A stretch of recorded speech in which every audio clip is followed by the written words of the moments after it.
I accused my girlfriend of gold digging and using me for my money after confusing her with her twin sister at a restaurant. This blew up our whole relationship. I learned her family had been manipulating me. I confronted everyone and ended up making things much worse by wrongly blaming her for something she never did. My meltdown almost destroyed everything between us. I've been dating my girlfriend Rachel, 28F, for about a year now. I'm Nick, 32M. When we first got together, I had no idea that Rachel actually had a twin sister, Olivia. My background is pretty privileged. My family's well off, and I'm the founder of a successful tech company I started in my 20s. Thanks to that, I live a very comfortable life. Big house, sports cars, luxury vacations, lots of expensive hobbies like yachting. Rachel, meanwhile, grew up in way humbler circumstances and has almost always had to live paycheck to paycheck through most of her adult years. She's a school teacher and honestly doesn't make a lot. When we started seeing each other, I made a point of treating her to nice dinners, shows, weekend trips, just wanting her to enjoy things that she wouldn't need to stress about affording. As time went on, Rachel started bringing up Olivia more and more, saying how hard things were for her. Especially as a single mom, Olivia's ex never paid child support on time, and she was constantly behind on her bills. A couple of times, I offered to pay off some of Olivia's debts, but Rachel insisted Olivia was far too proud to accept that sort of help. We got more serious, and Rachel moved in with me. It's like the hints about Olivia's financial problems doubled in frequency. Suddenly, during random dinners, Rachel would mention that Olivia's electricity had been shut off that day, or that Olivia's son needed new school supplies, but she couldn't afford them. Each time, Rachel would get super emotional and worried. I tried to comfort her as best I could, at first just listening and giving her support, but eventually I simply started sending Olivia money directly. It would usually be a few $1,000s at a time, sometimes more, to cover her bills. I could easily afford it, and I like making sure people I care about are okay. But then Olivia started calling and texting me all the time about new emergencies. The car broke down, sudden ER visits with her kid, random other urgent expenses, multiple times every week. Occasionally, she'd pay me back a little here and there, but honestly, most of the time she didn't. I didn't care that much about being repaid. I just didn't want my girlfriend's sister and nephew to struggle. Then, the other day, Rachel casually tells me over dinner that she and Olivia are planning a huge, expensive family trip to Hawaii next year for their 30th birthday. I was genuinely surprised. How was Olivia going to swing a trip like that when I knew she's always broke? Rachel just laughed and said, "Olivia hasn't really struggled with money lately, thanks to you." That's when it hit me. All those stressful, urgent money requests weren't just bad luck. Olivia had been making this stuff up to get money out of me. I was shocked and honestly really angry. I confronted Rachel, telling her right then that Olivia basically scamming me for money wasn't cool. Rachel pushed back, said I was loaded, so what's the big deal? I told her that wasn't the point at all. Lying and manipulating is what upset me. I warned her that if Olivia kept milking me, I wouldn't be splurging on any more luxury things for Rachel. No more trips, gifts, nothing. This set off a crazy fight. Rachel accused me of being cheap and pretending to be richer than I am. She also said she deserves these nice things just because she's dating a rich guy. I snapped back that if she wanted to live a luxury lifestyle, she should earn it herself. We fought until I couldn't take anymore, and I retreated to my parents' house to clear my head. Rachel texted me, saying it was my fault for letting Olivia take advantage in the first place, that none of this would have happened otherwise. So Reddit, am I the idiot here? Update 1. After that massive argument with Rachel about her twin Olivia scamming me for money, I stormed out and went to my folks' place to decompress. I was still furious over all the deception and Rachel's entitled attitude. My dad, Mark, 62 years old, could sense right away something was wrong when I got there. After some prodding, I finally spilled the whole story, including every detail of the money transfers to Olivia, just venting my frustration and confusion. Dad listened closely and asked some smart, thoughtful questions, like whether Rachel really knew for certain that Olivia was faking those emergencies, or if she might be getting played too. I had to admit, I wasn't sure if Rachel was part of the con or also being manipulated. I vented to Dad about how Rachel acted like she's entitled to luxury perks just for dating a wealthy guy, and now seems annoyed that I won't bankroll her sister forever.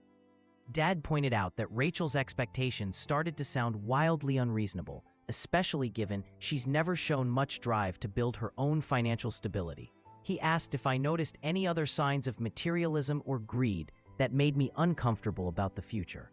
Honestly, yeah, Rachel thinks about money a lot, both earning it and spending it.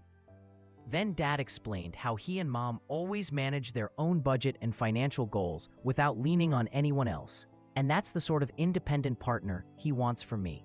He pressed me about how much I really knew about Olivia herself, her job, relationships, spending habits, goals, beyond just what Rachel told me. I realized I hardly knew anything except her struggles as described by Rachel. Dad told me if I'm shelling out all this money, I have every right to know the real picture. He even suggested we have lunch with Olivia to see what she'd say for herself. So I contacted Olivia and set up a lunch. She responded straight away, sounding excited to meet up.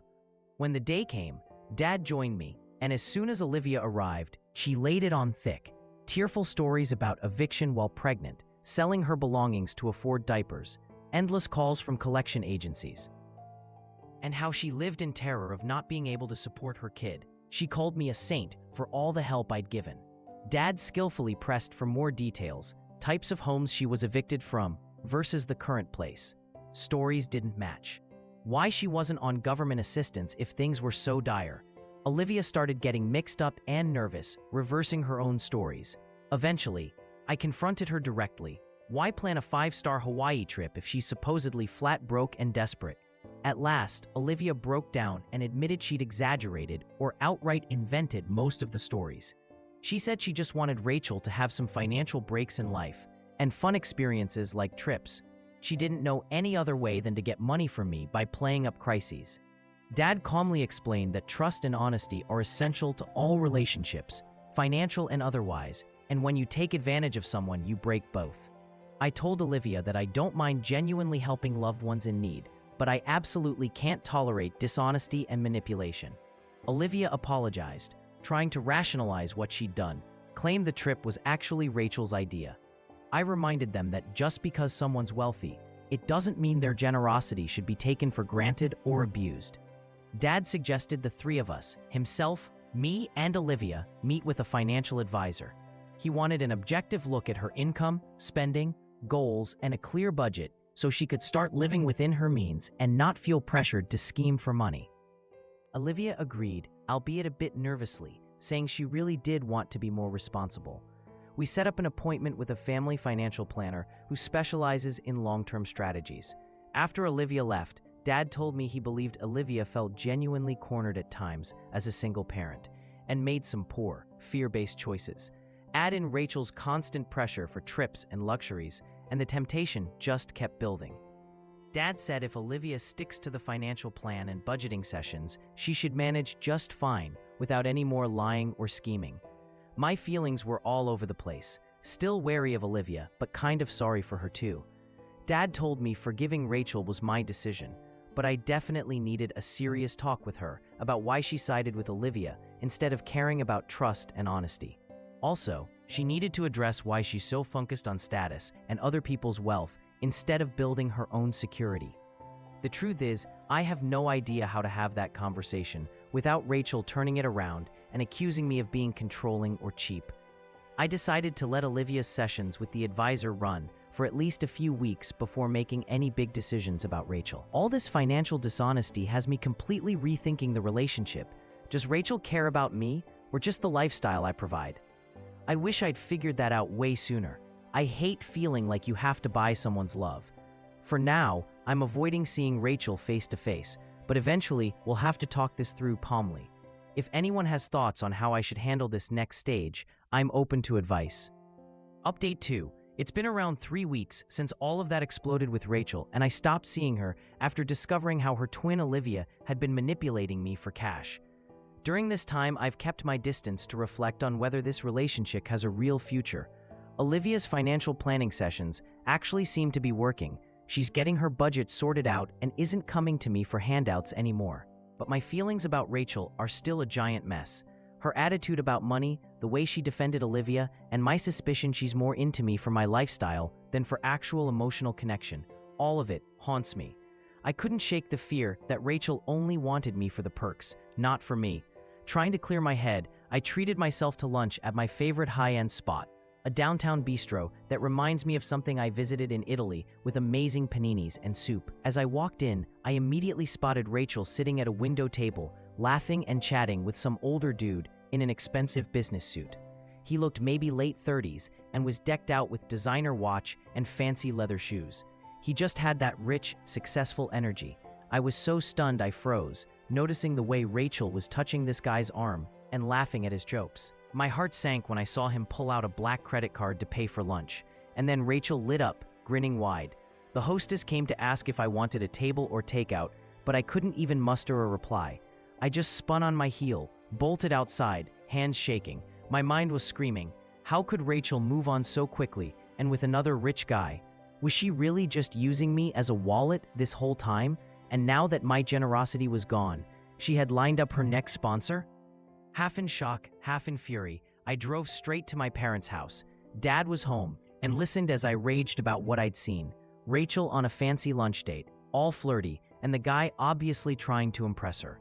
Dad tried calming me. He pointed out that I hadn't actually seen them kiss or do anything overtly romantic. Maybe it was a friendly lunch, a business mentor, or just a case of me looking for the worst because of how hurt and raw I felt. But I insisted.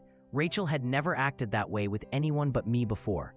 The flirty glances, the casual physical touch, and then being thrilled when some guy paid with a top-tier credit card, it was too much to ignore. Dad gently kept asking if I could have misunderstood. Maybe it wasn't even Rachel, considering she has an identical twin, Olivia. He suggested I ask Rachel directly instead of just assuming the worst, especially given everything that had just erupted between us. I felt even angrier, but finally realized Dad might have a point. What if it really was Olivia, not Rachel, at that lunch?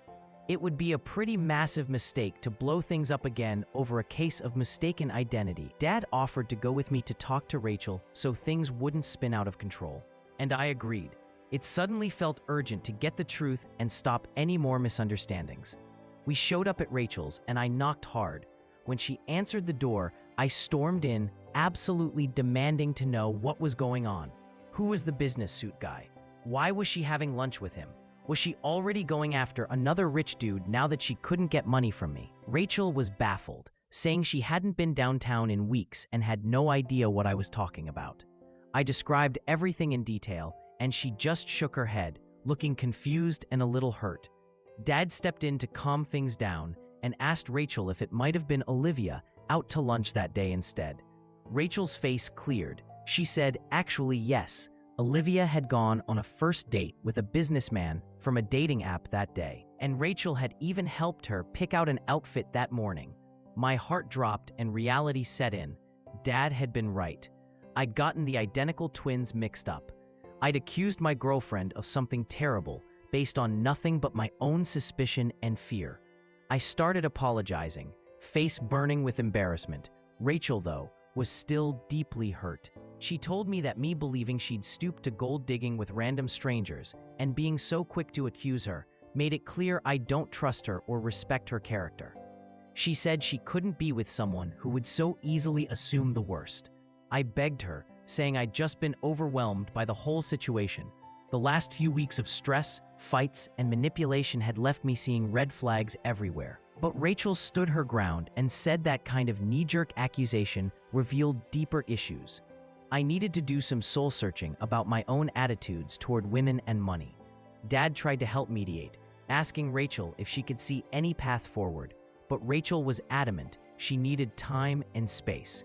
She told me honestly but kindly I should get therapy for my anger and trust issues, to stop letting my own baggage from the past explode all over current and innocent relationships. I kept pleading, swearing I'd do whatever it took. Therapy, couples counseling, anything.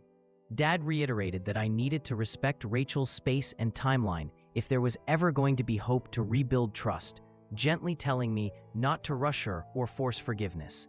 So I apologized one last time and left her alone, swallowing the hardest pill yet, that my broken trust and paranoia had almost ruined things irreparably. On the drive home, Dad said he was proud of me for finally breathing and backing off, allowing Rachel some time to process. He said if I really commit to growth and getting my reactivity under control, everything else, whether with Rachel or someone else, will eventually heal. Update 3. It's been about 5 weeks since that night when everything blew up between me and Rachel after I wrongly accused her of using me for my money, when I'd actually just mixed her up with Olivia. Rachel was so hurt by my quick, unfair accusations that she broke up with me on the spot, saying she didn't think I trusted her or respected her as a person.